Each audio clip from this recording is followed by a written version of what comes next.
Hey guys, welcome to my channel. Today, we're going to take a look at another horrible case with you.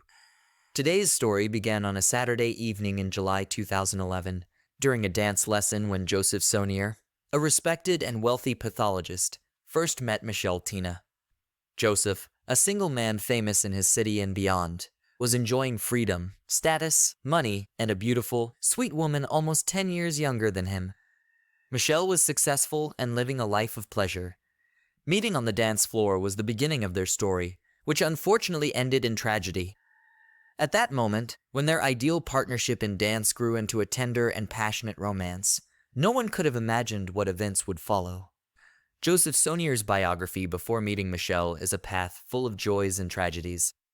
Born in 1955 in a respected family of doctors in Shreveport, Louisiana, Joseph dreamed of continuing the family tradition and becoming a doctor.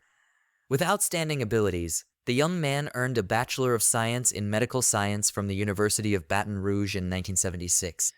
He then applied to Louisiana State University in Shreveport and began working at Parkland Hospital in Dallas, Texas. Joseph perfectly combined his university studies and work, constantly taking on additional workload and honing his knowledge and practice at the hospital. The management noticed his success and zeal, and in his last year of training, he received the position of chief resident.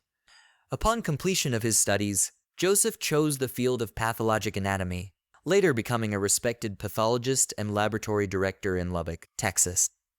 Joseph's life was marked by the tragic loss of the woman he loved. His marriage, which lasted 27 years and which he considered happy, ended in divorce. His wife fell in love with another man, and Joseph accepted her choice and agreed to the divorce, believing that the woman he loved had found her happiness. Dr. Sonier had a strong character and a great sense of nobility and responsibility. After the divorce, he maintained a very warm relationship with Becky and continued to support his two sons, showing resilience and strength of character. When Becky died 2 years later at the hands of her new husband, Joseph, shocked by the heinous death of his former spouse, once again experienced a wave of grief and loss. He repeatedly recalled the family years gone by and mourned the loss. However, the doctor remained a pillar for the family. He immediately took over all the organizational issues and funeral expenses, and helped his sons survive the trauma. The children later admitted that it was his support that helped each of them overcome the pain. The tragedy left a deep mark on Joseph's heart. For a while, he fully devoted himself to work and the upbringing of his two sons. Later, the grief he experienced led to a reassessment of life. Joseph decided to start a new personal chapter in a new city and with a new woman. In 27, Dr. Sonier moved with his sons from Dallas to Lubbock, Texas, where he accepted a position as chief pathologist at Covenant Health System. Feeling the need for something new to refresh him and fill the void inside, Joseph enrolled in a local dance studio. He enjoyed the classes, also because it was a place where he met different women. A couple of times, he even tried unsuccessfully to build relationships with his dance partners. Then, one warm summer evening, Richelle Tina appeared at the dance class. An elegant, graceful, refined woman with a sense of humor and lively eyes. She attracted Dr. Sonnier's attention at first sight. Her smile lit up the room, and Joseph realized she was exactly who he was looking for. Richelle, for her part, also noticed the confident and respectful man moving deftly on the dance floor. Richelle, 47, and Joseph, 57, paired up, complementing each other perfectly in dance. With each new session, they realized they were growing closer. Dr. Sonier suggested dating, and Richelle agreed. Thus began a new, seemingly happy chapter in both their lives. Richelle had an attractive and innate charm that had such a strong influence on men that they were willing to change their lives, destroy marriages, and commit criminal acts for her. Richelle was one of those women who had a unique magnetism, attracting attention and causing passion. Such women are called femmes fatales. Joseph and Richelle's paths would not have crossed until that July evening because she had previously lived in Amarillo, a couple of hours by car from Lubbock. In fact, they were both starting a new life with a clean slate after personal love dramas. Leaving Amarillo, Dr. Sonnier's new lover was running away from the fear and anxiety associated with Mike Dixon, owner of a private clinic in plastic surgery and cosmetology. Michelle met Mike in 2008 when she came in for Botox injections. Initially, there was purely friendly communication, then a slight flirtation, and after a spark between them, a romance began. Michelle was a free, accomplished woman. She had worked as an executive in the NFL, built a successful career, and did not need anything. Her children were grown. She owed no one anything, unlike Mike, who was bound by the bonds of marriage. The plastic surgeon began leading a double life. A few months later, his wife found out about the affair and filed for divorce after 20 years of marriage. Mike was so infatuated with Michelle that he almost did not notice how a huge stage of his life ended. He decisively separated from his wife for Michelle, who had never claimed to be married to Mike. An exciting affair from which she wanted only joy and ease turned into a union that required her to be just as maniacally obsessed with her partner. Not getting the attention he expected, Mike tried to pressure Michelle, which only served to scare her away. Seeing the manipulation and the desire to completely control her life, Michelle decided to part with the plastic surgeon, and in 2010, their paths parted. Nevertheless, even after the breakup, Mike for a long time pursued Michelle, urging her to return. His obsession exceeded all healthy boundaries, forcing Michelle to decide to move to disappear from his sight and free herself from his oppressive influence. That's how Michelle found herself in Lubbock, intent on starting a new life. Dr. Sonier and his beautiful, cheerful partner quickly hit it off. Gradually, their relationship grew into true love. Joseph's sons and relatives willingly accepted the new lover and were happy for him. The man spared nothing for her. He showered her with gifts, invited her to the best restaurants and private clubs in the city, and took her on trips. After Joseph realized that he finally found a worthy woman with whom he was ready to tie his life, he took her to Los Angeles, and in the presence of his entire family, made a proposal. At that moment, Michelle was 47 years old, and she was literally crazy about her new man. Her personal page on social networks was filled almost daily with love confessions to Joseph. Of course, Mike Dixon couldn't help but see these confessions. The former lover was emotionally shocked to learn that Michelle not only met with a new man, but also openly confessed her love and was going to marry him. He realized that it would not be possible to get his former lover back, but he dared to offer her to resume their former meetings and become lovers again.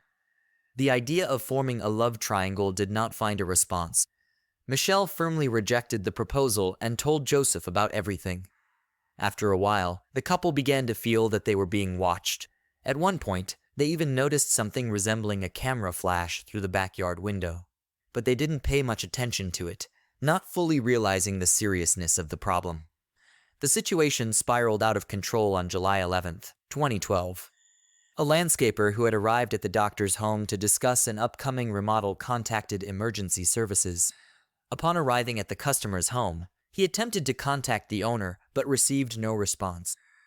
The man noticed an open door and, assuming Joseph might not be able to hear him, went inside.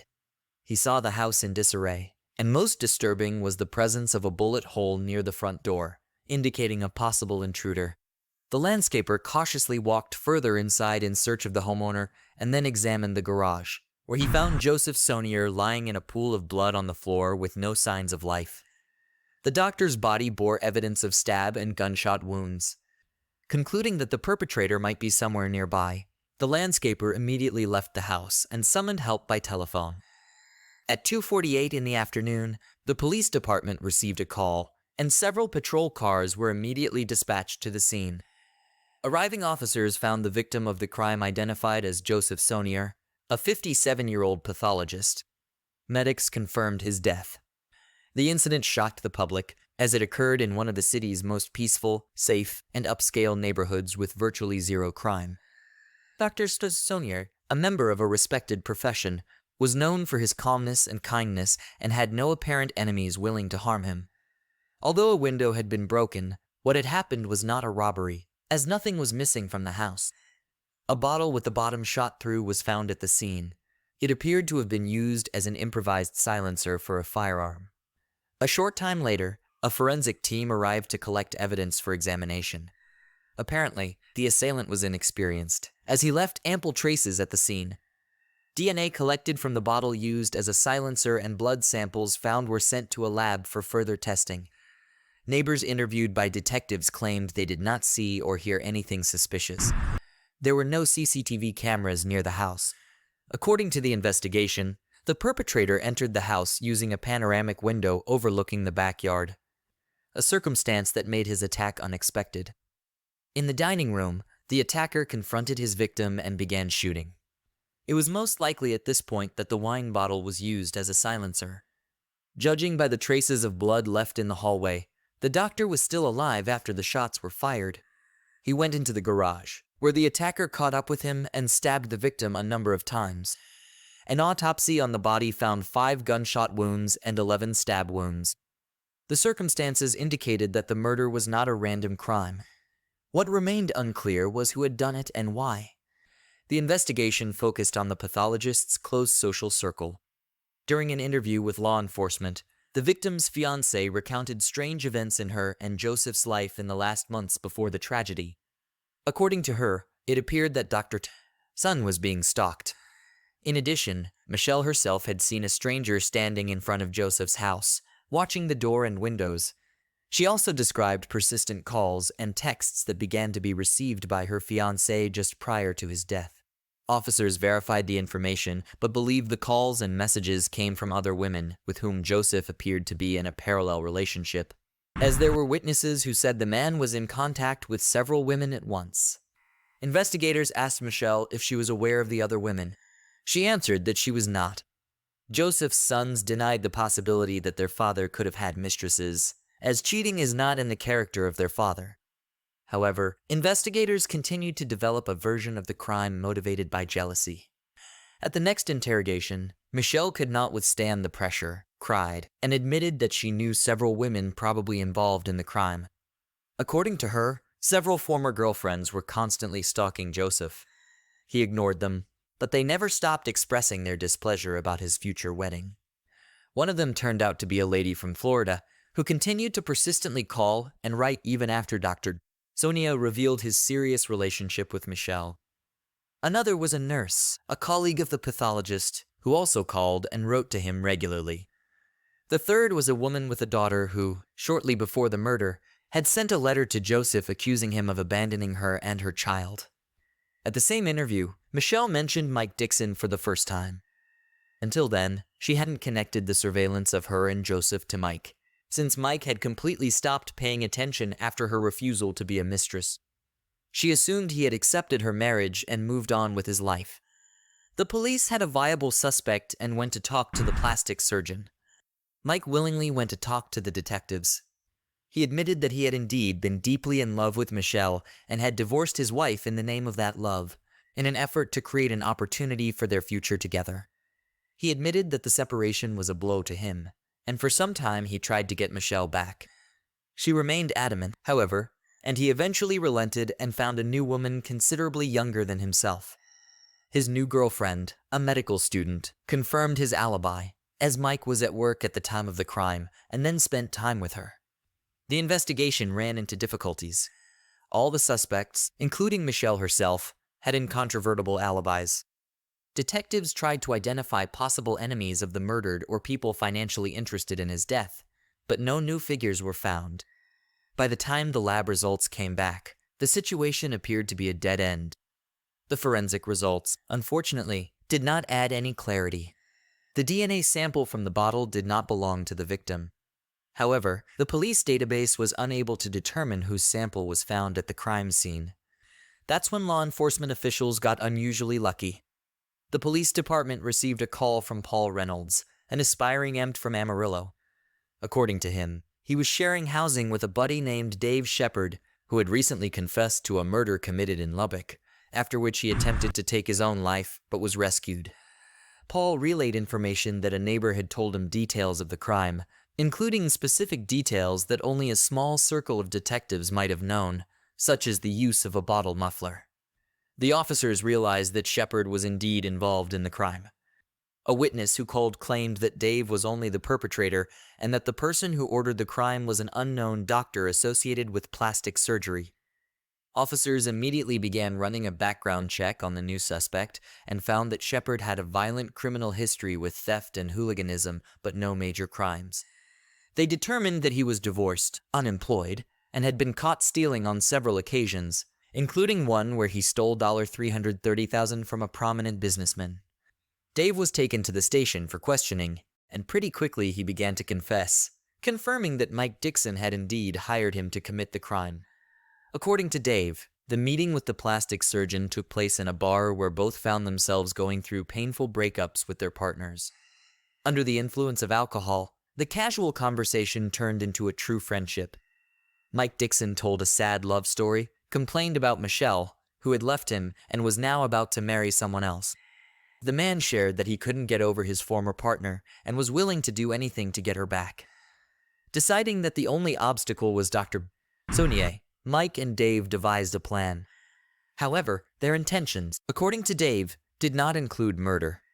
They simply wanted to slander the pathologist so that proud Michelle would leave him and want to return to Mike. First of all, they found women who were paid handsome sums of money, $1,000 each, to play the role of mistresses and pursue Sonier. Then came a letter from a woman with a child, claiming that Joseph had abandoned her. Dr. Sonier denied it each time, and Michelle believed him. It also turned out that the camera flash the couple had seen was the light from Dave's cell phone flashlight, who regularly drove to their house and played up the surveillance. Each such trip was financed by Mike Dixon, handing out money for gas and related expenses.